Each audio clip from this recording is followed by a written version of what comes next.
So there looks like there might be a little trouble, legal trouble for Love and Marriage Huntsville star Stormi Steele because her now former chief operating officer is slamming her on social media for wrongful termination.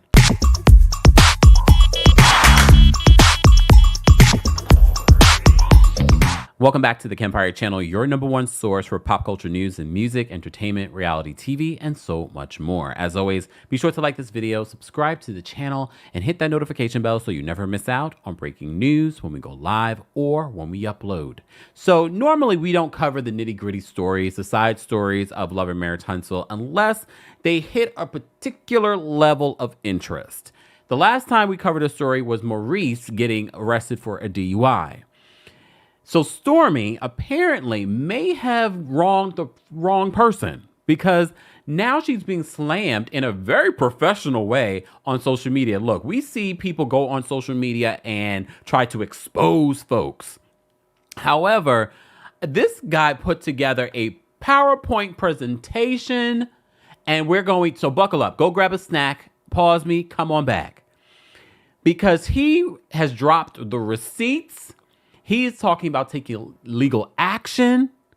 So this is coming from her former chief operating officer. Literally, this is happening after Stormi did a new interview with B. Simone talking about the ups and downs of being an entrepreneur. And we've talked about and celebrated the things that Stormi has been able to achieve. We were recently celebrating the fact that Stormi hit $1 million in one live sale on TikTok, which was huge. It was the first time a U.S. brand had ever done it. We're going to get back to that because Stormi, we saw what you recently did in updating it and editing out your COO. But some people might say, look, that's what she should do if he no longer works for her. Okay, but he did help you. You said it at the time, help you achieve the success that you had. All right. So in that interview with B. Simone, she talks about how just last year, she basically lost her business. And in recent years, she's been able to bring back this multi-million-dollar brand to where it started. So this is coming from a statement from Kyle who was Stormi's chief operating officer. So he's the guy behind the scenes trying to make this business viable. We were just talking about this with on Owning Manhattan, how Ryan Serhant needed a chief operating officer because he was handling everything. There comes a point in an entrepreneur's business where he's like, okay, I have to start giving stuff away to other people to handle because it's actually hurting the business, not helping the business. So Kyle, in his PowerPoint presentation, breaks down how he helped make this business that was losing money viable again. So Kyle says this in a statement. This is lengthy, so buckle up, but it's worth us going through all of it. He says, hey everyone, hope all is well. I wanted to take a few moments to share something that has been on my mind. I'm heartbroken to share the news that I am no longer working with Stormi Steele as Canvas Beauty's Chief Operations Officer. Stormi sent me a termination notice on Friday, July 26th, stating I was terminated as of Monday, July 22nd. Let me explain or skip ahead to slide 6. No, we're going to read through all of this, Kyle, for the summary of where things stand. So he says this, over the last 18 months, I've been working with Stormi Steele. Sidebar, is this the same guy that was on Love and Marriage Huntsville with her? I believe so. Okay, I don't want to mix up the people, but I believe he was also on Love and Marriage Huntsville talking about the business and how the business had not been where it was. And he was talking about how he helped. I'm assuming, but I don't like to assume, okay? Over the last 18 months, I've been working with Stormi Steele, founder and CEO of Canvas Beauty, on rebuilding the legacy of the company. When we started working together, we began marketing body glaze to the world, marking the start of a roller coaster ride of business with many ups and many downs. The challenge was extremely difficult. Turn around a business in debt that was losing money monthly and that had hundreds of unfulfilled orders from 2+ months back. Sidebar, when I reported on Stormi making that record-breaking TikTok Live, $1 million in one TikTok Live for a U.S. brand, Some of y'all in the comments saying, well, I hope she can fulfill them. And I was like, why y'all so nasty? Why are y'all like that? Y'all knew more than I did. So apparently it is a thing with Stormi and her brand at the time. So he says, when I first onboarded to work on advertising, we get customers complaining in the ads comment pretty much immediately. I quickly saw that more than marketing help was needed for a full recovery. I rolled up my sleeves, personally sent hundreds, if not thousands, of emails to customers apologizing for the mistakes of the past, predating my time and helping to right every wrong with limited budget and limited resources. But there was a part of the challenge that I loved. He says, I loved helping customers get what they deserved. I loved having a part in making things right. I spent hours laying on my couch at night writing customized apology emails. And even though I had been happy working on my own marketing business, I co-founded Cracker JCK, not Cracker JCK. He said it, y'all. That's the name of his business.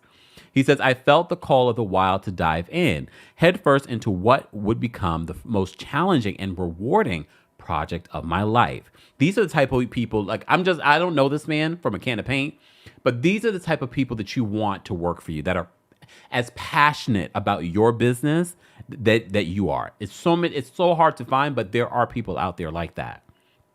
So he says, towards the end of April of 2023, Stormi and I agreed for me to come on board as a true partner, joining her as her right hand with an agreement to split equity and profits.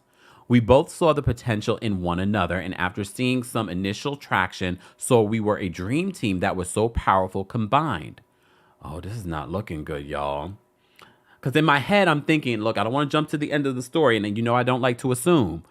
But I'm thinking to myself, damn, this man got you back into making money, and now you're on B. Simone's podcast talking about, look what I've done. And that's fantastic. But are you cutting out the man that helped you do it? Or did he do something? Was he taking money? I don't know. We'll get there. Because there's always two sides to every story, and then somewhere in the middle is the truth. So in slide 3, he says, even though I quickly helped the business as a whole turn profitable within just a few months, the lifestyle creep of the CEO would deplete the accounts. Wait a second. The lifestyle creep of the CEO, Stormi, would deplete the accounts. And just about every month that followed was a gut punch after gut punch. New lawsuits from the past would pop up. Debtors would circle back. And even got to a point where our website was shut down for unpaid bills. Not unpaid. So is this why Stormi's trying to be a reality TV star? Because the business might not be doing as well? He says, holding out hope and seeing the vision for success so clearly in my head, I forewent my monthly retainer and lent Stormi and the business somewhere between $30,000 to $40,000. I refused to give up after so much effort. And after more ups and more downs around September of 2023, which is not that long ago, we finally struck big. We landed and expanding into the Tik Tok Shop, and after some initial roadblocks, we quickly became the top-selling beauty product on the platform.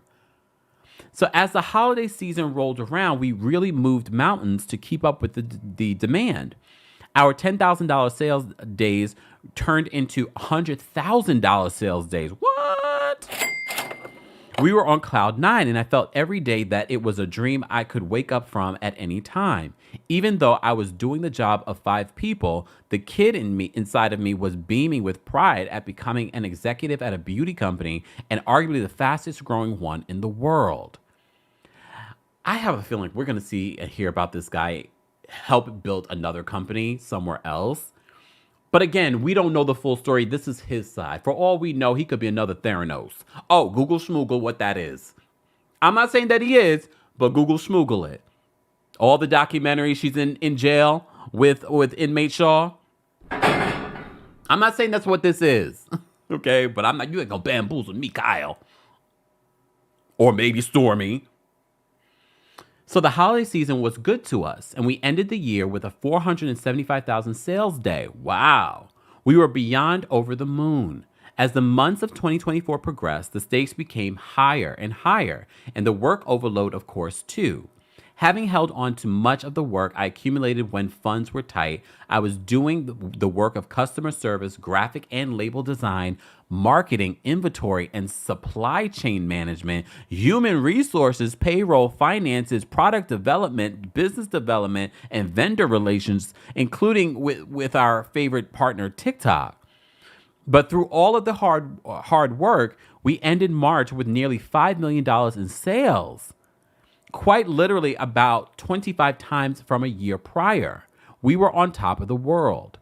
TikTok lives became more high stakes too. We broke records with TikTok, first becoming the first brand to sell 400,000 plus in a single live stream, and then in June becoming the first brand and Stormi the first creator to sell over 1 million in a single live. We did another live earlier this month in July of 2024, selling over 1.1 million. Like, I'm happy for their success, but then the way that this is turning so quickly. A 1.1 million worth of canvas products in a single day. In just under a year on TikTok, we sold over $20 million worth of product. The numbers and the story were simply unbelievable. He says, I followed Stormi and the team back to Alabama after the most recent live to help pack and fulfill orders. Fulfilling $1 million worth of product from a single day is no joke, which a lot of you said, let alone all the other accumulated orders that came rolling in after. Because everyone started reporting on it. So people were learning who she was and like, oh, I want to try this product and it's Black owned. I'm going to try it. During this trip, Stormi and I had some business disagreements. But nothing out of the ordinary, and certainly nothing extreme, especially for two executives of the fastest growing beauty company. We hugged it out after our every disagreement and continually referenced our yin and yang mantra, a reminder that we're different but perfect complements for one another. I left to go home in California on Tuesday, July 16th. After a few days working back at home, the relationship was business as usual until Thursday, July 18th. Stormi had talked to me about wanting to get a business valuation of a 409A. I agreed, of course, wanting to know how much value we've created in the last year. I reminded Stormi about the importance of keeping the books clean and was immediately met with rage, like the switch flipped. Rage that I hadn't been reminding her to do certain things she said she would. Rage I hadn't hired a CFO. Rage that I was pushing back on some personnel hiring decisions Stormi was suggesting. She immediately asked for a full list of everything I do, and in the same breath accused me of intentionally doing so much to try to make myself irreplaceable and in an effort to hurt the business. Okay, here's the thing. I would much rather, he's never going to say if he took money or something like that. We haven't heard. I've been checking to see if Stormi has released a statement about this. I have not seen anything except the fact that she edited her TikTok, celebration that when she sold over 1 million, and she erased him from it. But we still have the original where she thanked him. I find it interesting. Yes, we know there are people in business. You've worked with someone very much probably like Kyle that does everything, makes themselves irreplaceable, but that's not necessarily a bad characteristic. What you should learn from that, anyone in a situation like this, Stormi, what you should learn from that is like, you know what? He has too much responsibility. First of all, he shouldn't have that level of responsibility. You should also make sure that that is distributed, because very much like when you were handling things on your own, your business was suffering. You don't want to pass that on to one other person. And yes, maybe he shouldn't have that much power or influence or know everything because it's your business. However, it sounds as if according to him, he's raising questions about the books, and maybe now that he's brought in a lot of money for the company in conjunction with you guys in TikTok, now you want to kind of push him out because he's going to keep you accountable, allegedly. I don't know. This is the picture that he is painting. I'm not saying that it's fact, but the way that he's painting it, it seems as if he's the one pointing out questions within the books. But that might be him projecting. Here I go twerking on a fence. If y'all didn't know what twerking on a fence was, you sing it right now. Okay, back to this. She immediately asked for a full list of everything I do, and in the same breath accused me of intentionally doing so much to try to make myself irreplaceable, and in an effort to hurt the business. How would that hurt the business necessarily? Like, I'm open to hearing examples. I mean, it could because if he decides to up and leave, he could be like, well, good luck with that. Then it would hurt the business. He says I was dumbfounded at the accusations, obliged to providing the list of duties, of course, because as I always would, follow the direction of my CEO and business partner. I also included every one of my contracts, vendors, and everyone that would be helpful should I, God forbid, be hit by a bus. So he was saying, like, yeah, even if I walked away, here is the information. He said the next day on Friday, July 19th, I called Stormi asking to get a clarity about my roles and responsibilities going forward, as she had the prior day said that she was stripping me of my usual duties, like payroll that I had been managing for about a year and was already in the process of handing off to a colleague. So this is why I'm still looking at you, Kyle. I'm not accusing you, Kyle. But if you were in charge of payroll, it makes me say, did you steal money? Because this is just your side. And, you know, I try I'm not a journalist, but I try to give grace because you can come out and tell your side. We haven't heard Stormi's side. She could be like, this man was stealing money. This is why I stripped him of his responsibilities. This is why I needed to know his duties. So he says that he had been like payroll that I had been managing for about a year and was already in the process of handing off to a colleague. During this phone call, when I mentioned that I sent a full list of everything I do and my contacts should she need to replace me, she panicked and kept insisting that I was quitting and resigning. I denied this several times, saying over and over I wasn't quitting and I was not resigning. But Stormi replied with many hurtful things, like, what's up? Sorry. I can't do a story on Stormi and not do, what's up? All right. But Stormi replied with many hurtful things, including that out of all the people she could have ever worked with, including those that stole from her, remember that? People had stolen from her too. That's part of the reason why her business was suffering. That I was the worst of them all. This stung. So is she accusing him of, look, Kyle, did you just tell on yourself? Is she accusing you of stealing or being dishonest? He says that she told me that we're done over and over and to talk to my lawyer. She said bye and hung up. She called me back about an hour later. I asked to record the conversation, and the conclusion of the call was that we would cool off, enjoy the weekend to come, and talk again on Sunday.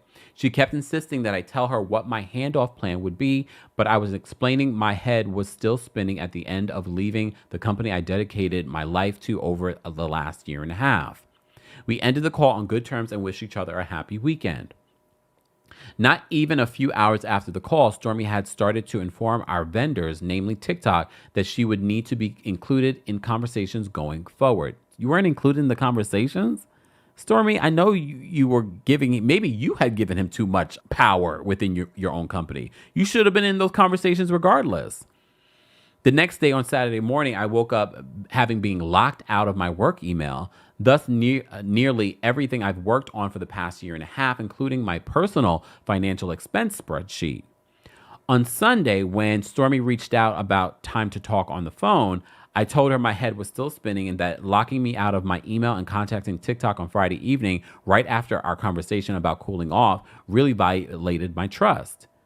Sensing tensions were still high, I said I would be taking an LOA, leave of absence, starting on Monday, July 22nd, having never taken a true day off in the last 18 months.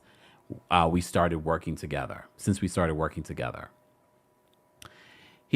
We're about to round out, y'all. Buckle up. He says, I reaffirm my belief in her and my wish for the success of the company, regardless if she chose to have my back. She said she'd reach out later in the week.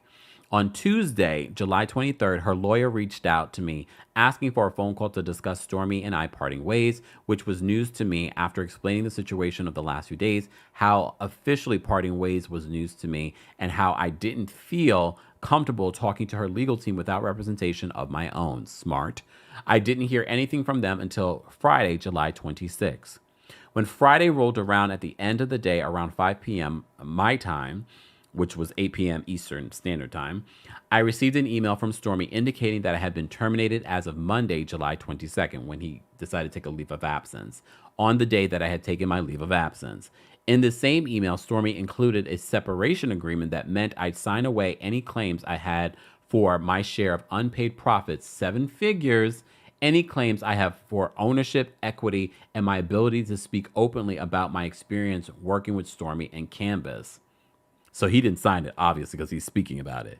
He says, additionally, there was a portion of that agreement saying that I could not work in the beauty products industry for 24 months. No, you didn't. That is what we call a non-compete. Okay? It's fairly normal, but it's actually becoming antiquated. A lot of these places are now saying that you can't, non-competes should not be allowed.